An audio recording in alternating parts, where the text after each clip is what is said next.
नमस्कार, न्यूज डंका के बात पते की में आपका स्वागत है। अरविंद केजरीवाल की जस्टिस स्वर्णकांता शर्मा के सामने एक न चली तो अब वो कोर्ट की लड़ाई राजनीति के मैदान में घसीट कर लाए हैं। दिल्ली उच्च न्यायालय में सटीक कारणों के साथ जस्टिस शर्मा द्वारा रिक्यूजल याचिका को खारिज होने के बाद केजरीवाल बौराए घूम रहे हैं। उनका गरीबी में आटा और भी गीला हुआ है। केजरीवाल की आम आदमी पार्टी के 7 राज्यसभा सांसद पार्टी बदलकर भाजपा में शामिल हो चुके हैं। अब केजरीवाल अपने आप को सत्याग्रही बनाने पर तुले हैं। महात्मा गांधी की राह में चलने की बात करने लगे हैं। आम आदमी पार्टी की आईटी सेल सोशल मीडिया पर लगी पड़ी है, लेकिन सत्याग्रह के नाम पर केजरीवाल ने आज जो महात्मा गांधी का अपमान किया है, उतना तो नथुराम गोडसे ने भी नहीं किया होता। अरविंद केजरीवाल ने आज वीडियो रिलीज कर कहा कि वो दिल्ली उच्च न्यायालय में सीबीआई के खिलाफ चल रहे मामले में कोर्ट के सामने खड़े नहीं होंगे, अपना पक्ष नहीं रखेंगे। उन्होंने देश के सामने ये लगभग घोषित कर दिया है कि उनके साथ न्यायाधीश शर्मा पक्षपात ही करने वाली है।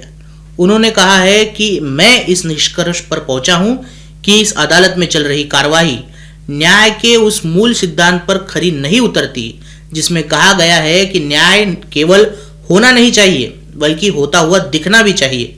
ये दिखना चाहिए क्या होता है?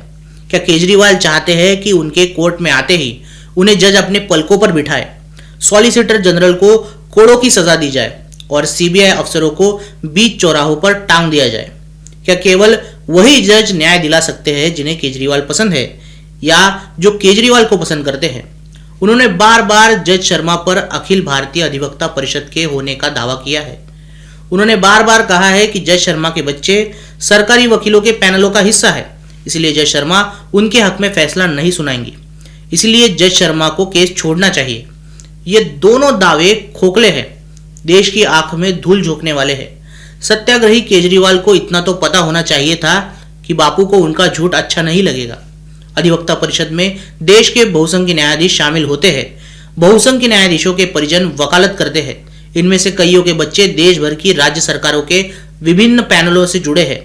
क्या न्यायाधीशों के परिजनों का किसी सरकार के पैनल में होना न्यायाधीशों को किसी सरकार के प्रति, किसी राज्य के प्रति, किसी व्यक्ति या ऑर्गेनाइजेशन के प्रति पक्षपाती बनाता है? यह दिखाता है कि संविधान, कानून और न्याय के नाम से बड़े डिंगे हाँकने वाले आम आदमी पार्टी के नेता का कानून की प्रक्रिया पर कोई भरोसा नहीं है। यह दिखाता है कि उन्हें एक महिला जज की क्षमता, विवेक और कानून की समझ पर विश्वास नहीं है। उन्हें जज शर्मा की न्यायिक सूझबूझ के साथ ही उनकी ईमानदारी पर भी संदेह है। या तो ये सच है या फिर केजरीवाल जानते हैं कि इस कोर्ट में सीबीआई केस जीतने वाला है। शायद सीबीआई के पास जरूर कोई ठोस सबूत है, ठोस तथ्य मौजूद है जो केजरीवाल को शराब घोटाले में दोषी साबित कर सकते हैं, उनकी ईमानदारी का बुर्का फाड़ सकते हैं। इसी बुर्के के फटने का डर शायद केजरीवाल को सता रहा है और उन्होंने कैच 22 परिस्थिति निर्माण करने की कोशिश की है। कैच 22 परिस्थिति का मतलब है ऐसी परिस्थिति का निर्माण करना जो अपने आप में गोल गोल घूमती रहे और आप उसी लूप में फंसे रहे। जैसे आपके पास डिग्री है और आप जॉब मांगने के लिए कंपनियों के पास जाते हैं और कंपनियां कहती है आपको वो जॉब नहीं दे सकती क्योंकि आपके पास एक्सपीरियंस नहीं है, लेकिन एक्सपीरियंस के लिए आपको जॉब की जरूरत है जो आपको इसीलिए नहीं मिल रहा क्योंकि आपके पास एक्सपीरियंस नहीं है। ऐसे ही केजरीवाल अदालत का फैसला आने से पहले जज पर ही आरोप मढ़ रहे हैं ताकि कल को जब वो दोषी सिद्ध होंगे तब वो कह पाएंगे मैंने पहले ही कहा था जज पक्षपाती है। वही अगर केजरीवाल की बात मानकर जज केस से हट जाए तो केजरीवाल ये कह पाएंगे कि जज ने आरोपों को मान्य किया कि वो केंद्र सरकार के दबाव में केस की सुनवाई कर रही थी।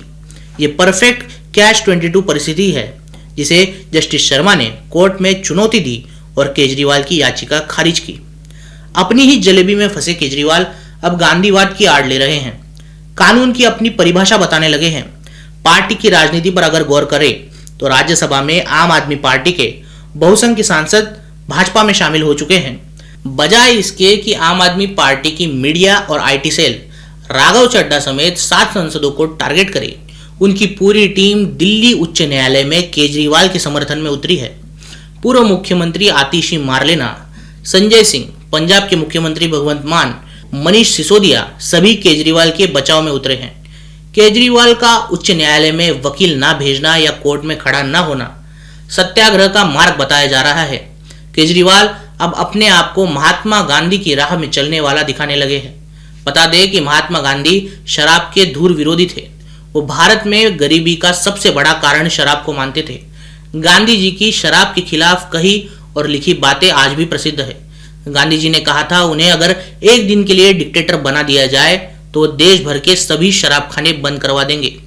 गांधी जी का शराब के खिलाफ प्रसिद्ध वाक्य है कि सांप केवल शरीर को नष्ट करता है, लेकिन शराब का अभिशाप आत्मा को भ्रष्ट कर देता है। सोचो, ऐसे शराब विरोधी विचार लिखने वाले रखने वाले गांधी जी के नाम का इस्तेमाल आज कौन कर रहा है? अरविंद केजरीवाल। अरविंद केजरीवाल अपनी नई शराब आबाकारी नीति लेकर आए थे। उनके नए कानून के तहत शराब ऑनलाइन भी बिकने वाली थी। रात 3 बजे तक शराब बिकने वाली थी। बाय वन गेट वन शराब बिकने वाली थी। शराब पीने वालों की लीगल एज को केजरीवाल का नया कानून 25 से 21 पर लाना चाहता था। साथ ही इस कानून से शराब के होलसेल व्यापारियों की आमदनी 5% से 10% तक बढ़ जाती थी। आज केजरीवाल पर जो केस जस्टिस शर्मा की कोर्ट में चल रहा है, वो इसी शराब घोटाले को लेकर है कि उन्होंने शराब माफिया से घूस ली थी और उस पैसे को गोवा के चुनाव में इस्तेमाल किया गया था। महात्मा गांधी का इससे बुरा विडंबन तो खुद गोडसे ने भी नहीं किया होता जितना केजरीवाल कर चुके हैं। खैर, केजरीवाल कितना भी कहे कि वो अदालत के सामने पेश नहीं होंगे, लेकिन अदालत उन्हें बुला सकती है। नहीं आने पर जमानती या गैर जमानती वारंट जारी कर सकती है और अदालत में दोषी पाए जाने पर केजरीवाल सुप्रीम कोर्ट में भी अपील कर सकते हैं। ये इतना भी केजरीवाल पर अन्याय नहीं हो रहा कि वो सोशल मीडिया पर नम आंखों से न्याय मांगते फिर रहे हैं। खैर, आपको क्या लगता है? वीडियो के कमेंट सेक्शन में जरूर कहिए। वीडियो अच्छी लगी हो तो इसे लाइक कीजिए और न्यूज डंका हिंदी को सब्सक्राइब कीजिए। मिलते हैं अगले वीडियो में किसी नए मुद्दे के साथ। तब तक नमस्कार।